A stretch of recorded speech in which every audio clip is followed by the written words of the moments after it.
Bismillahirrahmanirrahim. Wabarakatuh. Teman-teman panelis, panitia dan ibu bapak guru, semuanya guru ya.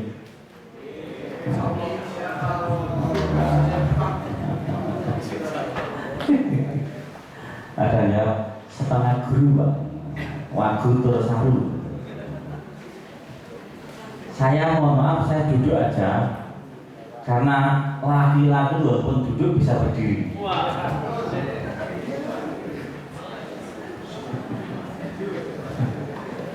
Saya bukan orator supaugi ya, karena bukan orator ya, saya ngomong apa adanya. Nanti bapak ibu bisa baca, kalau terima itu ya silakan dibaca. Saya lebih sering bila diskusi aja lah, kita banyak ngobrol-ngobrol karena saya bukan orator. Saya punya catatan dari tampilannya Bapak, saya punya catatan Bapak. 3 hal catatan saya, paradigma pergeseran guru. Yang pertama adalah yang tadi saya panggil Pak Uki, dari teacher center ke student center. Semua sudah kenal itu, tapi kenyataannya lagunya tetap aku masih. Nah, hafal semua. Maaf Oke. Saya melihat beberapa teman guru itu sudah dilatih K13 5 hari full, pagi sampai sore full 5 hari. Kepala sekolah dilatih 7 hari full. Benar ini, makanya saya coba datang ke salah satu sekolah. Saya ini kan LL ya guru ya, LL ya guru ya. Saya coba datang ke sekolah, saya lihat guru yang sudah dilatih selama 5 hari, bagaimana cara masuk kelas. Ternyata sama Bapak Ibu, sama dengan saat sebelum dilatih. Jadi paradigma dari teacher center ke student center masih belum. Masih anak-anak, coba Bapak terangkan, dengarkan ya. Ya Pak, ayo tangannya sudah ada di depan, ya Pak. Masih ada itu Bapak Ibu. Sederhana ya. Dari teacher ke student center. Tapi ada yang dibalik, karena berdalih student center. Anak-anak ini buku buka halaman sekian sampai sekian, catat, kerjakan ini, gurunya yang keluar. Ya karena katanya student center. Ya, mudah-mudahan yang datang tidak begitu. Amin. Jadi saya 3 selesai paling nanti selesai itu Bapak. Intinya itu loh. Kemudian merubah paradigma dari mengajar ke membelajarkan. Beda ya. Kalau di kelas yang belajar siapa? Siswa ya. Kalau yang belajar gurunya, maka guru mengajar itu. Karena yang belajar maka membelajarkan mereka. Saya kadang-kadang, saya jadi guru, saya jadi kepala sekolah, pas ngobrol istirahat itu, sebentar Pak, saya mau ngajar kelas 9. Saya guyoni, pinter disampaikan dengan murid sampean. Nah, guyonan saya saat dulu guru ngajar jalan kaki, siswa sudah pakai sepeda pancal. Saat guru bisa beli sepeda pancal, siswa pakai motor. Saat guru bisa kredit motor, siswa sudah mobil. Ditilang sih. Nah, makanya kita harus menggeser dari mengajar membelajarkan mereka. Mereka yang belajar. Akibatnya pengetahuan mereka banyak, saya bilang banyak, bukan semuanya, banyak lebih pintar dari kita. Makanya kita menggeser dari mengajar, membelajarkan mereka. Tadi kalau hanya kognitif kan ada 9 planet mulai Merkuri sampai Pluto. Sekarang Pluto dijawab kali 8. Kan diambil di apa? Di alat peraganya dicoba betul kali 8 tinggal 8. Padahal anaknya baca lagi pas 9 lagi Pak. Nah, ini makanya kita hanya menggeser dari mengajar menjadi membelajarkan. Yang terakhir dari tekstual ke kontekstual. Sudah selesai tugas dulu sudah. Mari saya pulang lagi.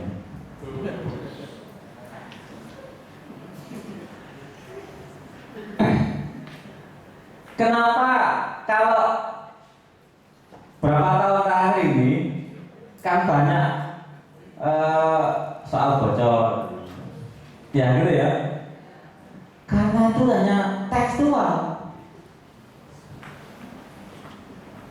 Sampai ini jadi komoditas politik ini karena tekstual itu.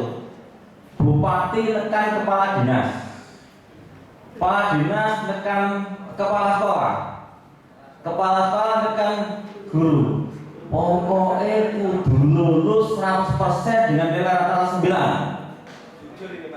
Jujur kadang hijau, jujur ayam gitu. Akhirnya saya nggak tahu sing pinter sopo. Sampai ya korbannya siapa? Guru kan Pak. Korbannya guru lagi. Karena ditekan bupati tekan kepala dinas, tekan kepala sekolah, kan guru. Korbannya guru. Rumah bagil di Bosoro tok.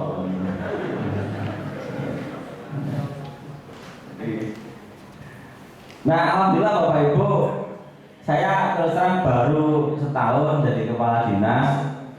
Saya kemarin semua kepala sekolah SMP, SMA, SMA negeri swasta saya tanting. SMP, SMA, SMA negeri swasta saya belajar ada 311 Pak. SMP, SMA, SMK negeri swasta 311. Saya ingin jujur dari hati nurani. Angkat tangan siapa yang berani dan jujur. Angkat tangan. 311 itu paling 25 yang angkat tangan. 25 yang angkat tangan itu. Saya ulang, yang berani angkat tangan baru kira-kira 50-an lah. Saya ulang sampai 3 kali baru tak 100. Dari 311 kepala sekolah angkat tangannya berani jujur. Sampai yang ketiga baru kita 100 orang. Karena hanya pada tekstual tadi itu. Coba kalau pembelajarannya bukan tekstual, maka ujiannya tidak tekstual, akhirnya kontekstual. Hanya ini Bapak Ibu juga bilang selesai dan ujiannya juga kontekstual. Jika tidak, itu kemarin soal dua awalnya ya seperti itu. Saya ini kemudian ngajarin fisika. Kalau namanya kecepatan ya, kalau misalnya ngajarnya setengah jasanya ya S seberang B kali atau S dengan B nol T plus setengah T kuadrat itu ada senior saya sama Bu Ariandi itu. Ya itu terus konteks karena tekstual. Sambilnya sederhana, mohon maaf karena fisika. Hukum Boyle. Yang sesama fisika dilaksanakan dahulu. Karena ini fisika Pak, apa tuh Pak? Hukum Boyle. Sejak zaman Nabi Adam sampai Adam Malik, ya pancet V1 per T1 itu pancet itu. Kalau di bahasa Jawa kan kalau volumenya diperkecil maka tekanannya akan besar. Sejak Nabi Adam sampai Adam Jordan itu pancet seperti itu.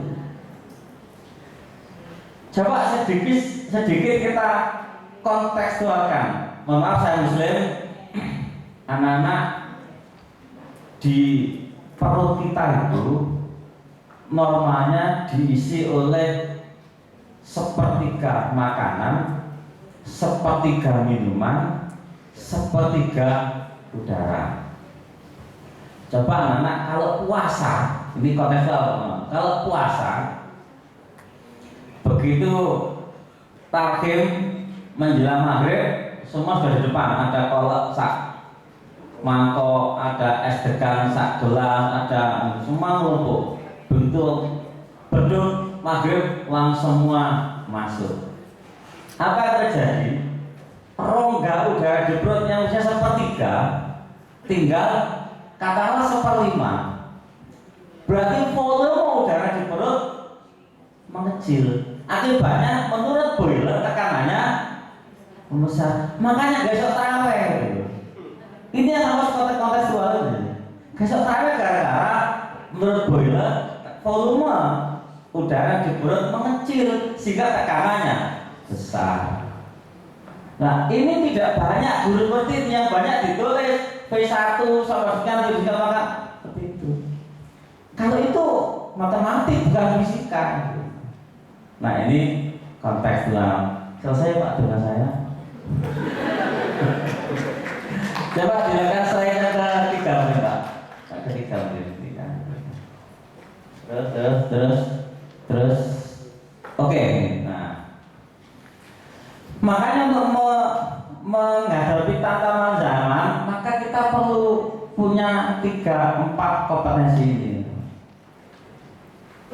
Kompetensi pedagogik, Bapak Ibu sudah sering ada pelatihan. Kompetensi profesional sudah dilatih. Nah, perlu 2 hal yang kita jarang menyentuhnya ini. Kompetensi sosial dan kepribadian. Jarang kita menyentuh itu. Karena ilmu hanya sebatas untuk ilmu. Ini yang perlu. Kembali pada profesional, Bapak Ibu sudah dilatih selama 5 hari. Tapi saya sering sampaikan sayangnya, pelatihan selalu hari 1, 2, 3, 4, 5. Biasanya kalau guru dilatih mulai secara isi, proses sampai pada standar penilaian. Biasanya kalau penilaian hari ke-5, biasanya mestinya ditutup jam 3, jam 1 udah ngantuk. Sehingga mestinya dapat materi penilaian itu utuh, akhirnya karena ngantuk jam 2 ditutup. Akibatnya apa? Ini penilaiannya nggak pas, tidak kontekstual lagi. Akhirnya salah lagi. Dan ini nasional ini. Contoh sederhana, saya sering sampaikan, anak saya itu, saya punya anak masih kecil, masih kelas 1 SD dan sekolahnya di madrasah tidak ya. Memang saya nggak pernah sekolah umum Pak. Saya SD, SMP, SMA di madrasah terus. Hanya S1 saya fisika, S2 nya nggak tahu balik kucing karena sekolahnya ambil MPDI. Sekolah nggak jelas saya. Kan nggak jelas ya. Ibtidaiyah, sanawiyah, aliyah. S1 nya pendidikan fisika, S2 nya ambil magister pendidikan Islam. Karena lagi menyelesaikan S3 di UM ambil manajemen pendidikan, agak jelas kalau ini. Agak jelas. Anak saya sekarang di madrasah dia kelas 1. Ini saya bilang nggak konsen, nggak profesional. Ada soal begini, yang berdiri di depan makmum adalah anak siapa? Ayah. Salah nggak? Nggak salah. Karena saya imami itu. Ini yang saya sering bawa kemana-mana. Tolong Bapak Ibu Kepala Sekolah, Bapak Ibu Guru, saat penilaian ini benar-benar dipahami betul, biar tidak salah anak kita. Akhirnya fisika jadi matematika. Ya, yang disampaikan pada siswanya ngitung terus. Akhirnya anak saya itu ketiga-tiganya salah asuh. Bapaknya guru fisika, anak saya anti fisika, nggak bisa. Ini karena salah asuh itu. Takutnya Bapak Ibu jangan diartikan salah asuh. Mestinya fisika itu tidak hanya menghitung, karena semua menghitung tok alasan, wis semuanya aku nggak belajar fisika. Enggak, jadi anak saya ketiga-tiganya tidak ada di eksak, nggak ada. Karena salah asuh, karena tadi hanya cara rumusnya. Kecepatan agar 2 gram. Seperti itu terus loh. Sehingga di benaknya itu hanya ya menghitung dan menghitung. Makanya kita perlu punya 4 kompetensi itu biar kita tidak ketinggalan dengan tantangan zaman. Coba di slide berikutnya. Ini, Bapak Ibu, ini sering disampaikan dan saya hanya merefresh saja. Ada paradigma kategori dulu. Yang mendasar itu adalah komitmen, yang ke atas yang kedua adalah abstraksi dan kemampuan. Kita berada di mana dari 4 ini? Kalau di kuadran 1 itu berarti komitmennya tinggi. Oh, satunya di sana ya. Wah, ternyata mohon maaf yang guru matematika ini salah letak ya. Tapi sak senengnya saya nekek omongnya. Saya lihat di kuadran 1 dulu. Itu guru drop. Kalau saya bilang komitmen itu kemauan, kemudian abstraksi kemampuan, guru yang di kuadran 1 itu guru drop. Kemudian di kuadran 2 itu, berarti kuadran 1 itu kalau bahasa kasarnya emak saya gitu. Misalnya, wis goblok males.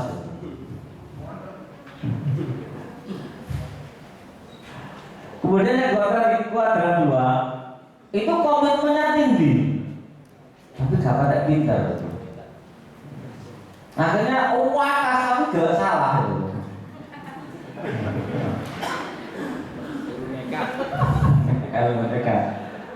Kemudian kuadran 3 ini pintar tapi males. Akhirnya senengannya itu tambah senengannya ngeritik kok nyampe iso. Nah, Bapak Ibu di mana ini? Ini biasanya provokator ini. Mudah-mudahan kita berada di kuadran yang ketiga. Ya, komitmennya tinggi, kemudian abstraksinya tinggi. Yo pinter, yo akas. Itu Bapak Ibu, saya kira yang lain nanti bisa diskusi bareng-bareng. Ini berlaku untuk kepala sekolah juga ya, karena kepala sekolah kan guru ya. Ya, maksudnya guru yang diberi tugas tambahan jadi kepala sekolah. Saya ini dulu dari guru swasta, Bapak. Guru swasta, kepala sekolah swasta, dan ikut tes kepala sekolah negeri. Lah berarti ada ini. Terus sekolahnya gak jelas, ke guru swasta tes kepala sekolah negeri. Ya saya ini, kayak orang jadinya. Oke, dilanjut pada kompetensi kepala sekolah ke bawah, terus Mbak, terus. Semua dapat materi ya. Bahasa itu terus gak ujian nih kok. Gak ada ujian, terus.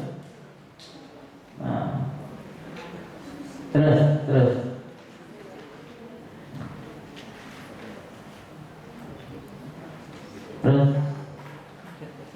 Nah, yang terakhir. Nah, yang terakhir. Bedanya dengan guru tadi apa tambahnya ini? Manajerial, ngatur kancane. Yang kedua, supervisi. Beda tadi ya. Terus kewirausahaan. Mohon maaf, teman-teman kepala sekolah negeri biasanya itu rendah pada kompetensi kewirausahaan. Di Sidoarjo, Sidoarjo, yang namanya lomba itu selalu kena sekolah swasta. Karena di swasta biasanya sedikit kelebihan kompetensi kewirausahaannya. Kemudian kepala sekolah ada supervisi. Sayang Pak, tidak banyak kepala sekolah yang berani, tanda kutip berani mensupervisi gurunya mulai salam sampai salam. Biasanya digelar ke Jogo, apik ngajari. Betul ya Bapak Ibu. Saya lihat ada teman-teman kepala sekolah kayak supervisi masuk kelas enggak? Kadang-kadang alhamdulillah. 1 semester sekali alhamdulillah. ada yang nggak belas, sehingga tidak tahu bagaimana guru membelajarkan siswa. Sehingga kalau ada miskonsepsi pada pembelajaran juga tidak tahu. Akhirnya ini kesalahan yang turun-menurun. Akhirnya generasi salah gitu. Nah ini tugas kita utamanya teman kepala sekolah untuk supervisi benar gitu. Atau kalau kepala sungkan pinjam pada pengawas supervisi selesai sudah. Kepala menang kok kepala sekolah. Saya kira itu Bapak Ibu, saya kira itu ya nanti kita diskusi saja ya, nanti biar saya terus terang bukan orator sehingga ada beberapa catatan itu dibuatkan anak saya loh. Jika belum yang saya buat ya anak saya yang buat. Saya bilang, materi ini masukkan. Gitu dulu Bapak Ibu, mudah-mudahan ada manfaatnya walaupun bahasa untuk kasar. Kayak nggak apa-apa, katanya kasar-kasari parut kena gemar kelopo, kasar-kasari bremos dengan nyati. Terima kasih, mohon maaf. Akhirul kalam, selamat pagi. Baik, terima kasih luar biasa yang disampaikan oleh Pak Mustahil. Meskipun sederhana, ternyata 20 menit loh Pak katanya. Tadi ada 3 hal penting ya. Dari yang pertama disampaikan bagaimana guru mendorong student center tadi Pak, menjadi guru yang membelajarkan, kemudian beralih dari tekstual menjadi kontekstual.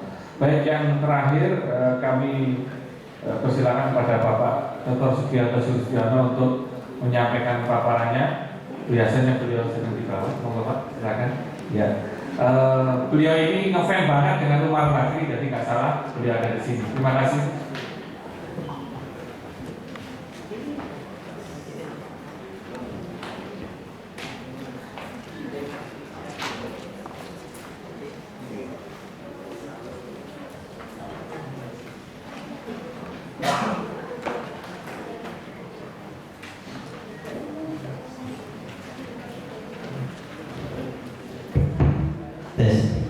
Assalamualaikum warahmatullahi wabarakatuh. Alhamdulillah, asyhadu an la ilaha illallah Muhammadur Rasulullah. Ya, ini saya kebagian di sesi ini yang bagian terakhir dan mohon maaf saya terbiasa untuk ngomongnya berdiri. Jadi kalau saya duduk nanti saya ngantuk bapak-bapak melek gitu. Daripada begitu kan lebih baik saya berdiri supaya saya ngantuk, kalau bapak-bapak ngantuk nanti saya dekati nanti kita jadi melek. Saya ingin bercerita sesuatu yang mungkin agak berbeda dengan yang tadi pembicara pertama dan pembicara kedua. Saya melihat ini bagian daripada eksplorasi. Kenapa saya berpikir seperti ini, dan ini insya Allah akan menjadi sebuah kebijakan CSR pengabdian masyarakat dari Universitas Airlangga.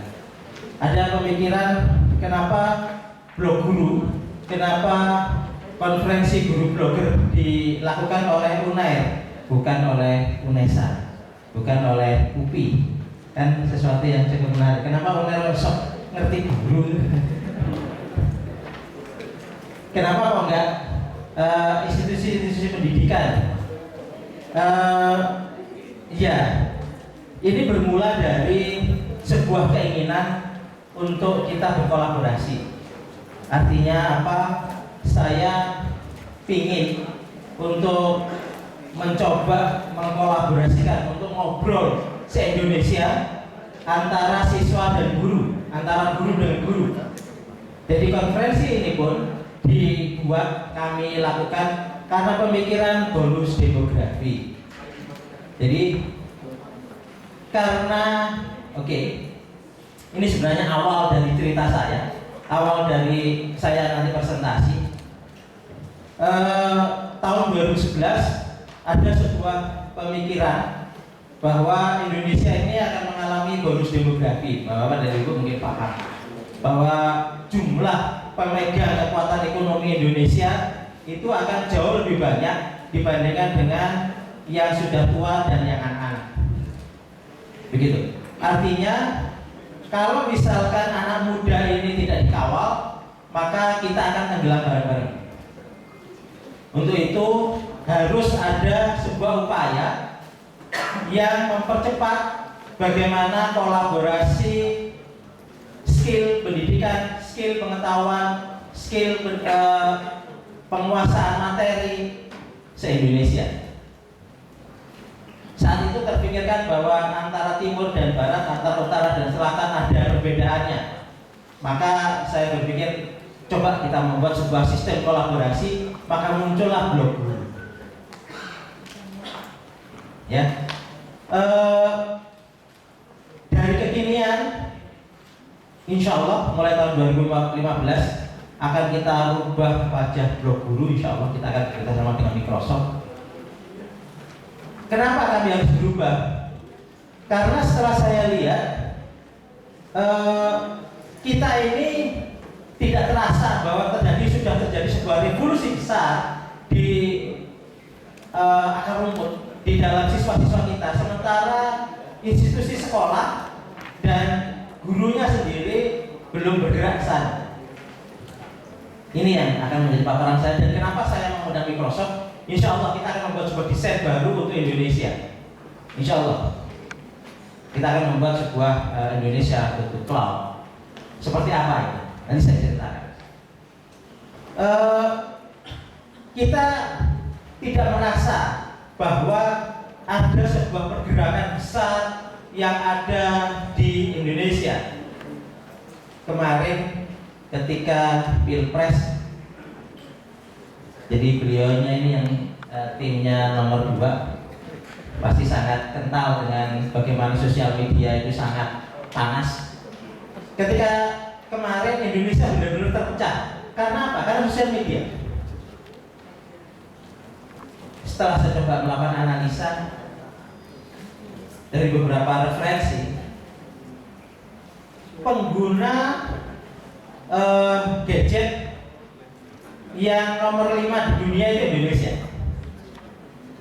Jumlah pemilik akun sosial media Indonesia itu selalu di atas 5 besar, baik Twitter, Facebook, dan yang memiliki ini itu adalah anak-anak kita, siswa-siswa kita. Sementara saya lihat Bapak dan Ibu guru paling tidak, kalau misalkan saya berbicara optimis, ya sekitar 40-50% pemilik sosial media. Artinya anak-anak kita itu adalah citizenship. Tidak terpungkiri, ya, siswa-siswa kita. Saya mencoba pernah membuat sebuah akun bayangan, terus kemudian saya mencoba ngobrol dengan anak-anak SMP, anak-anak SD, anak-anak SMA, anak-anak perguruan tinggi. Itu sudah rata-rata mereka online, paling sedikit itu 3 hari itu dia pasti online.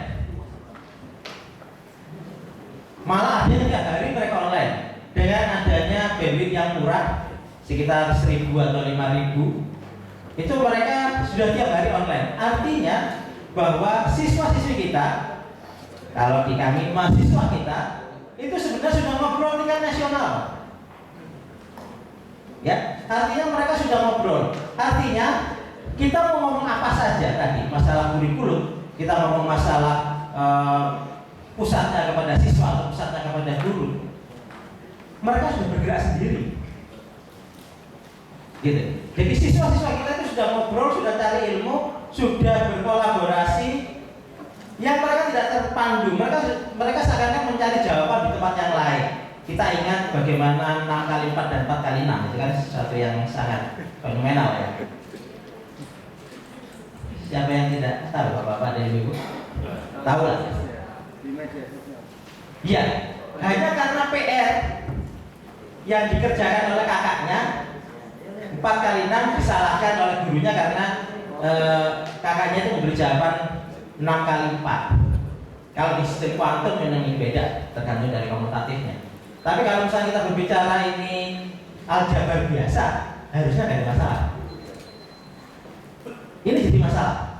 Kemudian beberapa PR yang lain, matematika maupun bahasa, itu sudah mulai di-share di sosial media.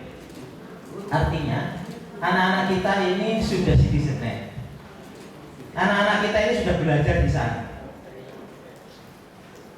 Kalau misalkan bapak-bapak dan ibu-ibu itu tidak masuk di wilayah itu, atau istri kita tidak masuk di wilayah itu, maka akan terjadi sebuah kesenjangan yang luar biasa. Akan terjadi kesenjangan yang luar biasa. Sekarang ini kita mencari gadget yang jadul, yang hanya dipakai untuk SMS-an sudah tidak ada, atau sulit lah. Kalau misalnya kita mengatakan jangan-jangan nanti ada gadget yang disapu aja, nggak pernah dikeluarkan karena takut. Ya, anak-anak kita itu sudah bergadget ya. Anak-anak kita sudah berkolaborasi tingkat nasional paling tidak. Kalau saya sudah bisa bahasa Inggris mungkin bisa tingkat internasional. Apa artinya ini?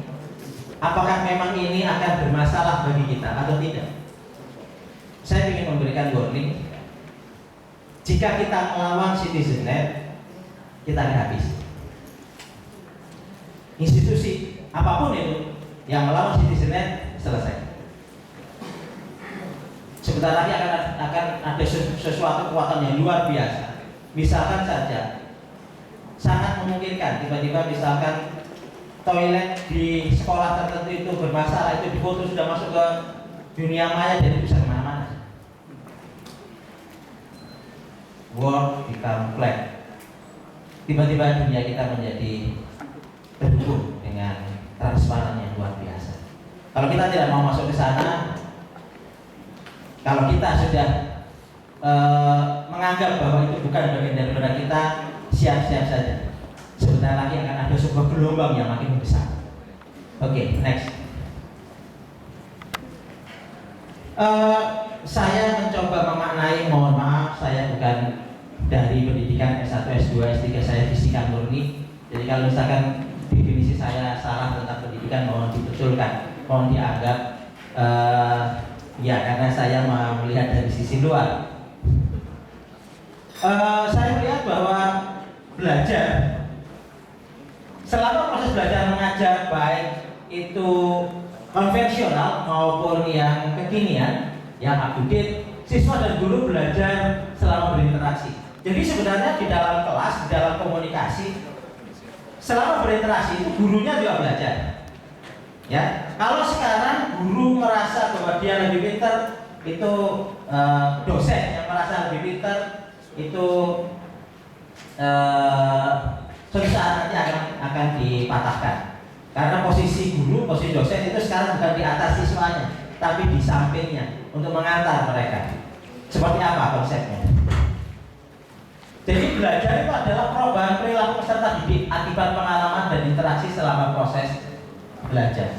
Jadi sebenarnya belajar itu bukan proses menghafal. Jadi sangat salah apabila saya sebagai dosen, bapak-bapak dan ibu-ibu membuat siswa-siswanya itu ketika di kelas dipaksa untuk menghafal sesuatu dan diuji berdasarkan hafalannya. Tidak. Dunia sekarang tidak boleh seperti itu. Maaf, Ya. 5 menit lagi. 5 menit lagi, terima kasih. Masih satu slide ini, tapi slide saya cuma 3, jangan khawatir Pak.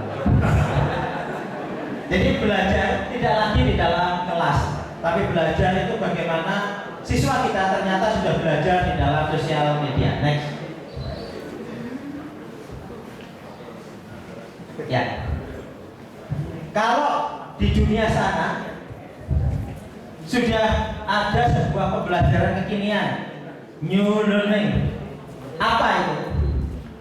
Jadi dengan adanya internet tidak bisa terkira lagi bahwa ada proses pembelajaran. Kalau misalnya tadi dikatakan bahwa Google itu tidak bisa dilawan, sebenarnya permasalahannya anak-anak kita, siswa-siswa kita itu sudah melakukan literasi, sudah mencari referensi, itu sudah dengan dunia maya, sudah bukan sesuatu yang aneh. Dan dengan adanya next, yang jadi masalah itu sekarang di sini.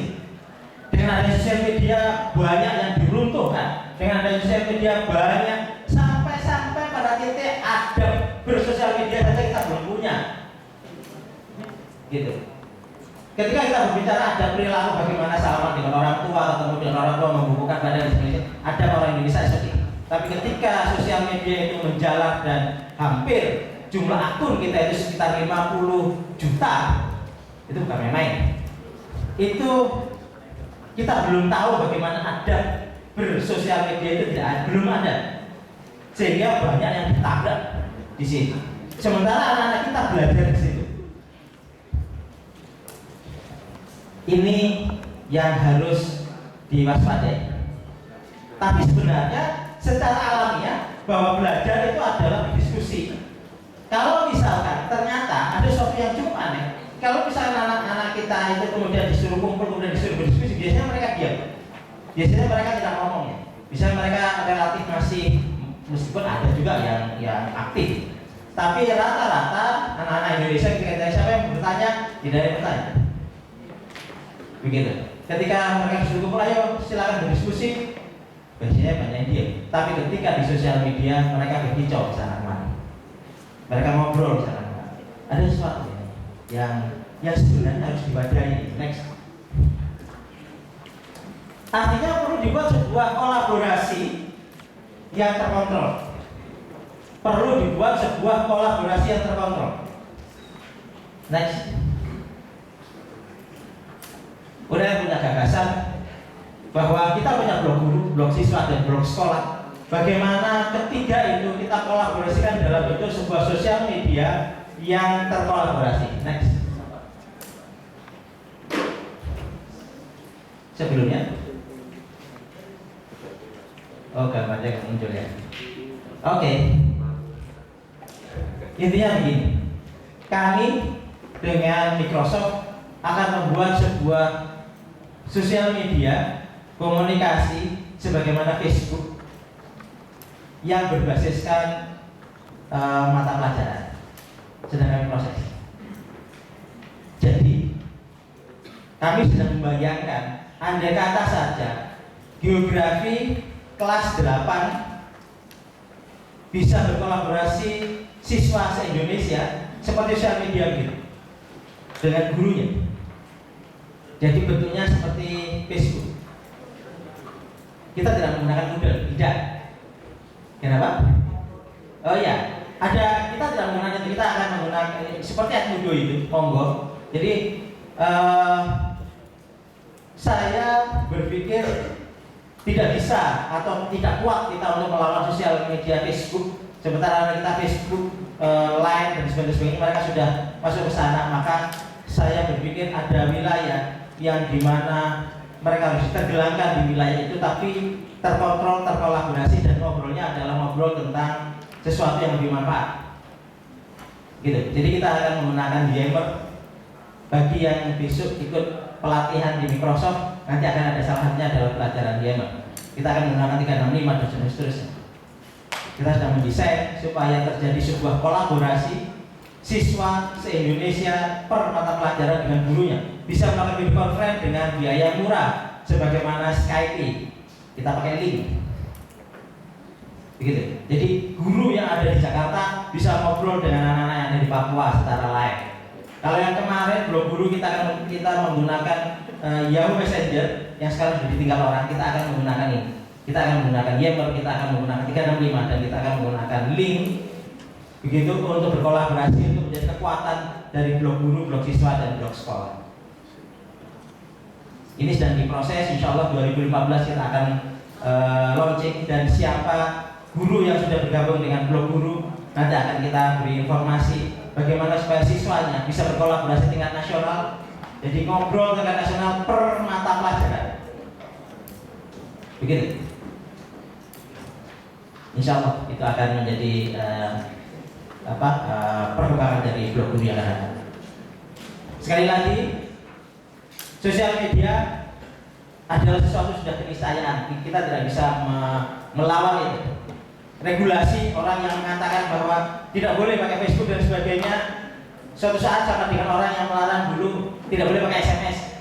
Jangan SMS saja, itu nggak bisa, sudah nggak bisa dilawan. Kalau kami di Universitas Erlangga ini, siapa yang bekerja di Universitas Erlangga wajib punya Facebook, karena kita tidak mungkin melawan ini. Bekerja di Universitas Erlangga itu harus berFacebook ya. Terima kasih, semoga paling tidak ada gambaran. Assalamualaikum warahmatullahi wabarakatuh.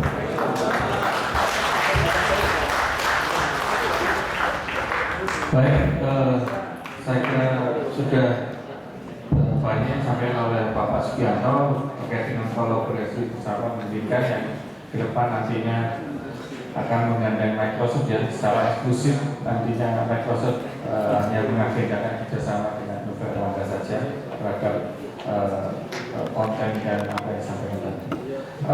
Berikutnya ini sesi yang kita tunggu ya, sesi diskusi untuk belum ngomong sudah banyak ya. Baik, kita ambil 3 dulu ya. Dari 3 dulu dari kiri, tengah, kanan ya kan. Oke. Yang paling semangat tadi yang berdiri sampai berdiri Bapak ya nomor 1 ya, Bapak nomor 1. Terus ibu yang nggak kelihatan, itu. Ya ibu baju biru yang gini tadi. Ibu yang di tengah itu biru ya. Bapak ya, ya 3.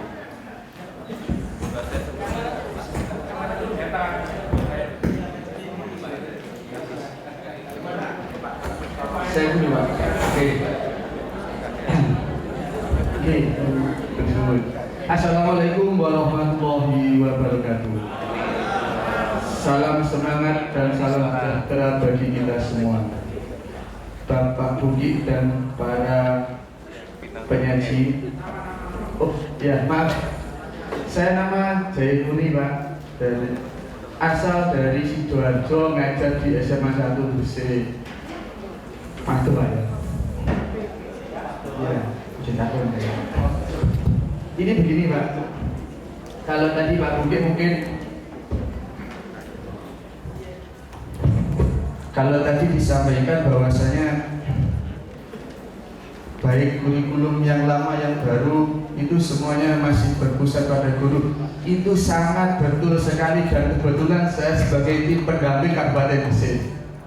Ya, secara administrasi Pak bagus, disibukkan dengan RPP, disibukkan dengan apa Bu? Materi, disibukkan dengan model pembelajaran dan lain-lain. Ujung-ujungnya kecapean ya Bu. Nah, dan pertanyaannya, kalau tadi Pak Budi sangat baik sekali Pak, semuanya harus dimotivasi dari diri sendiri dulu, baru ke siswa. Pertanyaannya, apa yang perlu diupdate atau diupgrade dulu? Siswanya, gurunya, atau infrastrukturnya? Dan yang lebih penting lagi, sekarang UNAS sudah dikembangkan online. Yo kayak seperti online Pak.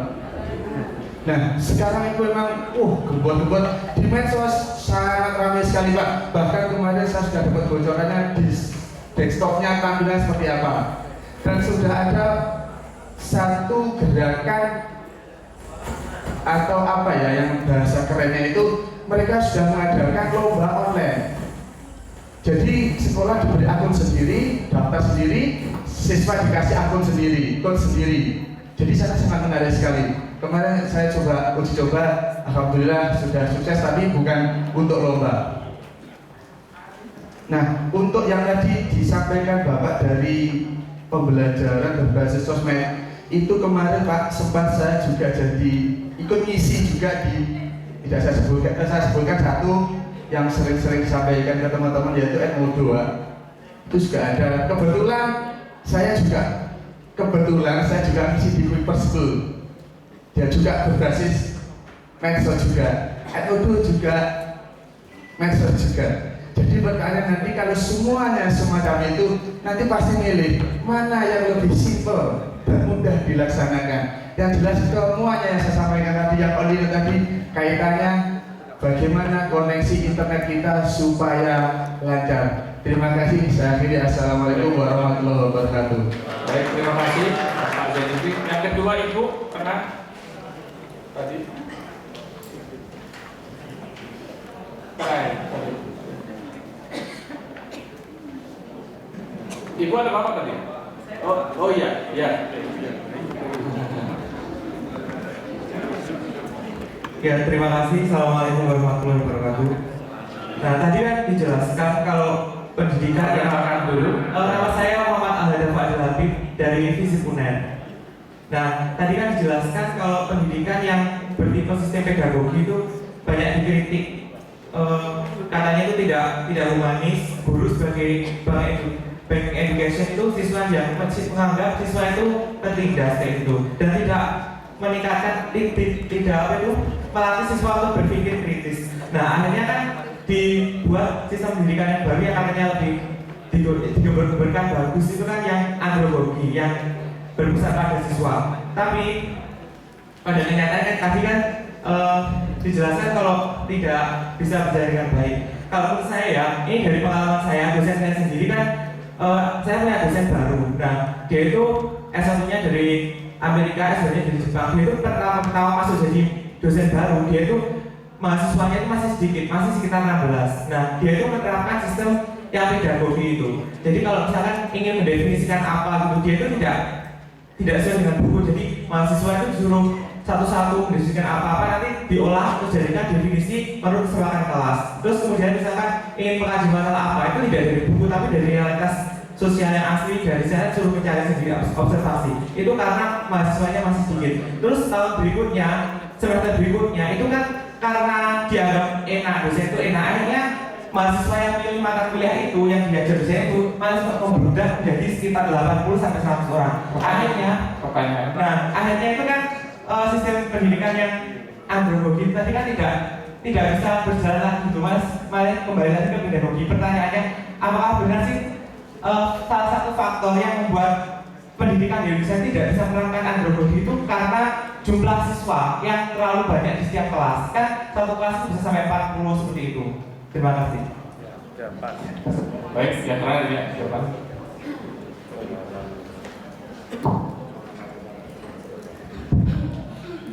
Terima kasih. Assalamualaikum warahmatullahi wabarakatuh. Salam sejahtera bagi kita semua. Perkenalkan, nama saya Sofawul Khoir. Saya dari SMA Wahid Hasim 1 Surabaya. Ini Bapak yang saya sampaikan ada beberapa hal. Yang pertama terkait dengan pelatihan 5 hari Bapak. Sepertinya kementerian itu harus meninjau kembali. Nun sewu, saya juga mengalami Bapak. Benar sekali dimulai dari jam setengah 8 pagi sampai jam 5 sore. Kemudian ada tugas-tugas yang bisa kami kerjakan. Itu nun sewu Bapak. Instruktur yang dikatakan instruktur nasional itu menurut saya itu 40% menguasai. Nun sewu loh Bapak, ini saya mengalami sendiri. Karena kenapa? Ketika saya tanya detail, beliaunya, waduh, saya tidak tahu Pak masalah itu. Coba nanti saya tanyakan ke berikut ke yang lebih memahaminya gitu. Itu yang saya alami Bapak. Mungkin Bapak Ibu yang tidak mengalami, ya mungkin itu lebih baik instrukturnya daripada yang saya alami begitu. Oke, sama, terima kasih Bu. Jadi Bapak mohon dari pihak dinas Kabupaten Sidoarjo, kebetulan saat ini Bapak saya nggak datang begitu. Bapak saya tidak ada, jadi saya ngeluhnya ke siapa saya tidak tahu. Saya ngeluhnya ke Bapak Kabupaten Sidoarjo. Mungkin kementerian ini harus mengolah kembali pelatihan-pelatihan yang dilaksanakannya. Kesannya itu terburu-buru loh Pak. 5 hari lagi. Sekarang ini ada di Surabaya dan ada di Batu Pak. Itu jejer begitu. Apa yo efektif begitu. Itu Bapak terkait dengan pelatihan 5 hari yang tadi disinggung sama Bapak Kepala Dinas Kabupaten Sidoarjo gitu. Kemudian berikutnya, menurut Bapak, bagaimana sifat K13 ini? Kata Bapak ini kembali ke lagu lama, gitu apa ini? Lagu lama ya. Ya, kira-kira solusinya apa Pak? Karena misalnya Pak ya, kalau saya melihat ke teman-teman saya yang berada di sekolah yang lebih keren, kita liriklah yang milik Ciputra gitu Pak. Kita lirik dulu lah yang sebelah sana ini. Ketika mereka itu kita sharing, kita ngobrolin masalah RPP, beliau cuma kayak gini. Apa itu RPP? Menurut saya Bapak, itu saya mengalami. Apa itu RPP? Loh, saya tidak tahu apa RPP. Enggak ini. Kami cuma punya lesson plan. Loh, ya sama saja Bu. Coba lesson plan-nya saya lihat gitu. Loh, ya apa yang mau dilihat? Dia cuma coret-coretan. 5 menit pertama saya mau ngapain, 5 menit kedua saya mau ngapain, 5 menit ketiga saya ngapain. Gitu aja kok. Kalau kami enggak Bu, kita ada yang namanya apa? Observasi, menanyakan, bla bla dan segala macamnya, kemudian tujuannya, indikatornya dan segala macamnya. Itu ribut Bu. Baik, terima kasih. Sudah bisa ditangkap. Bentar Pak. Ya, itu kira-kira begini Bapak, begini. Tuh lama-lama apalagi sekarang masalah penilaian otentik ya Pak, begitu. Kita lama-lama nggak bisa mikir yang namanya strategi pembelajaran yang baik. Kita tidak bisa merangkum sebuah perangkat pembelajaran yang baik jika kita dibingungkan yo RPP ini kemari-mari salah terus Pak, Nun sewu. Nun sewu ya Pak, ini mungkin masalah kita bersama Bapak Ibu. RPP Bapak, RPP itu antara pengawas yang satu dengan pengawas yang lain berbeda Pak. Ya, ngomongnya Permen 81A Pak. Iya saya tahu. Permen 81A itu lampiran tentang apa itu? Tentang RPP pokoknya gitu Pak. Itu memang itu Pak. Tapi yang namanya bisa apa namanya itu persepsi orang kan banyak-banyak Pak. Antara satu pengawas nanti diberikan pengawasan ini, oh ya benar. Dikasih ke pendampingan, guru yang mendamping ini nggak begini, ini. Begitu Bapak. Permen 81A. Begitu. Baik, terima kasih. Ya, cukup. Oke, Pak, satu lagi Pak. Satu lagi ya Pak. Ya, Satu lagi Pak. ya. Terkait dengan pelatihan Pak, gitu. Pelatihan selama ini Bapak Ibu itu katanya lagu lama gitu Pak ya. Ya. Karena mungkin pelatihannya kurang Pak. Ya, nanti. Yang pertama, saya punya instruktur keren Pak. Saya pernah mendapat instruktur keren. Saya Pak, bukan saya meninggikan ini LPTK Surabaya. Keren banget Pak. Namanya saya boleh menyebut nama ya Pak ya. Namanya Ibu Dr. Kusuma Rosdiati. Beliau keren sekali Pak ketika menunjukkan bagaimana cara mengajar dalam K13 dan saya terinspirasi sekali dari beliau. Ya. Mungkin Terima kasih. kita bisa mencari bibit-bibit yang seperti itu dari universitas yang ada di Surabaya. Terima kasih. Terima kasih. Ya. Ini ada 3 pertanyaan, tapi listnya banyak ini ya. Jadi, yang pertama dari Pak Zainuri ini mungkin bisa dijawab oleh Mas Buki ya. Jadi tentang mana duluan nih antara siswa, guru atau infrastruktur, terus ada tadi ujian nasional online ya kan.